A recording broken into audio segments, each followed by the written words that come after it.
Welcome to the deep dive. Today we're tackling something pretty significant, Ryan's principle. Absolutely. It's this view drawn from, well, a lot of different fields: science, economics, history. And it points towards these unavoidable hard limits we're facing. We want to dig into what Ryan says this means for our future, specifically how little time we might actually have. Exactly. Ryan's basic idea is that the future isn't really a mystery if you look at the past and, critically, these hard numerical limits. Limits that mean big changes are coming. And that we need to get ready. We definitely need to prepare. So Ryan talked about fuelism. It's this fundamental link. GDP equals energy equals population. Okay, unpack that a bit. Well, think about it. All life uses power, right? To gather resources, move them around, photosynthesis for plants, hunting for animals. And for us, For us, it's technology, overwhelmingly powered by fossil fuels, that lets us support billions of people and drives our entire economy. It's the engine. so the logic follows, if the energy supply shrinks, Then GDP shrinks, and ultimately, the population it can support also shrinks.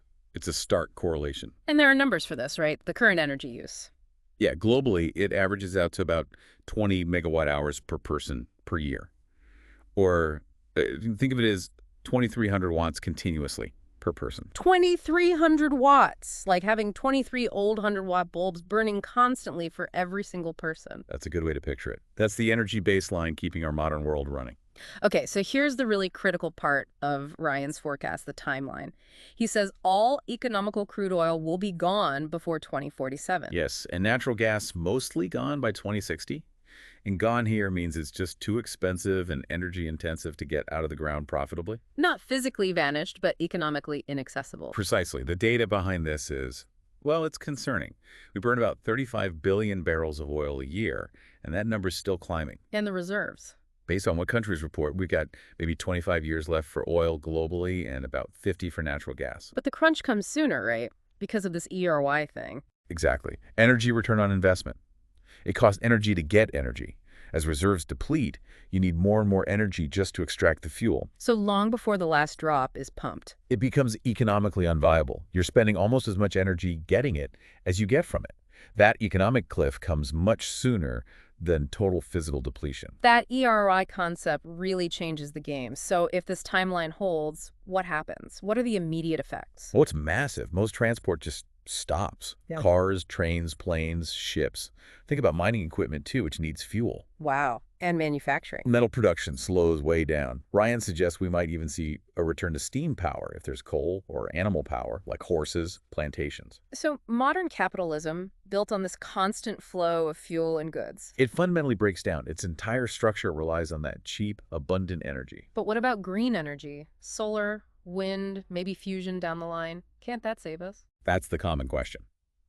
But Ryan points out that building all that green infrastructure, the solar panels, wind turbines, batteries, maybe even fusion plants, eventually relies heavily on the current fossil fuel system. How so? For mining the materials, manufacturing the components, transporting everything. It all runs on oil and gas right now. It's a kind of catch-22. You need the old system to build the new system that replaces the old system. Exactly. And Ryan uses solar panels as an example. One house might need, say, 24 to 50 panels. That's maybe $30,000.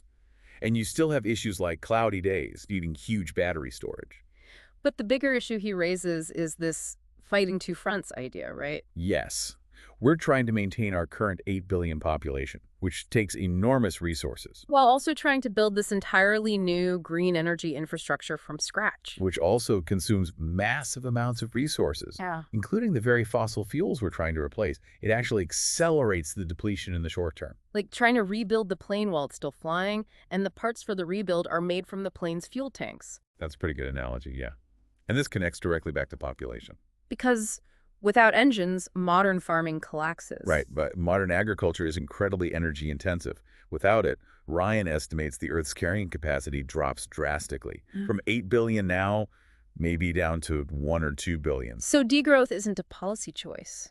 It becomes an unavoidable reality.